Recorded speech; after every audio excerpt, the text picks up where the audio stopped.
Hey guys, I just had a thought that I wanted to talk to you about visual aids kind of quickly, just super short little video. So I'm going to send you this link just for you to look at because we won't have a chance to go over it Wednesday because you'll be presenting. By the way, nobody has emailed me to see if they could swap with Sarah, so it would be great if you would consider doing that.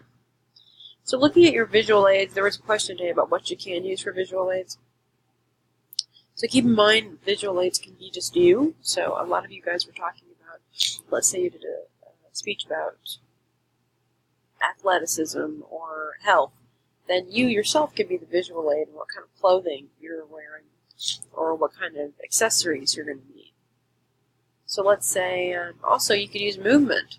So once somebody did a speech about the appropriate way to do Zumba, and they use themselves as kind of a visual aid. And I've had people bring in friends. So if you wanted to bring in a friend to talk about the importance of a musical instrument or relaxation or whatever, you can bring in another person. That visual aid doesn't have to be PowerPoint. It can be a lot of things. Now you can bring in physical objects, obviously. So if you're doing a speech about, I don't know, when I talk about the Sphinx, when I teach my English class, I always bring in that little piece of the Sphinx that I got kind of illegally. Anyway, but I bring that for a visual aid.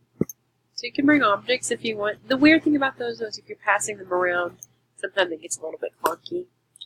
You can also use, like I said, you can use assistants or you can use demonstrations. So let's say you're going to do a speech over, I don't know, I'm thinking how to appropriately brush a cat.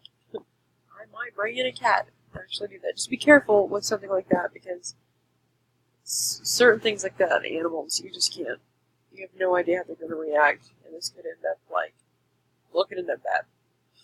But if you did want to do like a karate demonstration, or maybe you're talking about like the 3 best places to visit in Maine, you might bring in a map and then pictures to accompany that. The types of visual aids, though, you want to make sure you're not just using them just because you have to have a visual aid. You want to make sure that they complement your speech and that they mesh with your purpose of it all. So you can use, like a chart. Charts are great. So if you want to make just a list of facts or data, when I first started teaching and I didn't use PowerPoint, I would come in and just write words on the board. So terms. And then the students know that I would be defining or addressing each one of those terms. So if you want to do that, that's fine too, if you just want to write on the board. But if you're using these for an introduction, it's a great way to get attention from your audience. It builds rapport, and it orients the audience to what you're going to be doing. So that's why you want to make sure you have an attention getter and a visual aid that coincides with the content, and it's not just this, secondary thing you've kind of tacked on at the end. It's got to be very organic and purposeful and intentional. If you're talking about a lot of things with data or comparative, like let's say we're talking about enrollment growth in OBU, I might use a pie chart to show what the demographics are from OBU or how that has changed. Maybe I want to talk about the number of students who have student loan debt by the time they graduate. Those are a great way. Charts and things like that. Flowcharts are really good for showing steps or sequences or like a hierarchy. So if I wanted to show you first you need to do this, then you need to do this. Or if I were talking about the military and how military structure is organized. Those can work wonderfully. Keep in mind, you don't have to use PowerPoint. You could actually just get a poster board and make a flowchart or a pie chart, and that can be your visual aid. So if you're kind of wanting to avoid technology, hey, I'm more power for you. I think it's great. You can also use like graphs that shows a quantitative relationship. So it can show how things are changing or moving or decreasing or increasing. Bar graphs are really good for comparisons. So if you're trying to compare separate things, so if you're doing that, it'll work too. Sometimes you can do a drawing. So maybe you want to do a speech about easiest way to begin a portrait, or maybe the basic shape in all be kind of interesting. You can just draw on the board.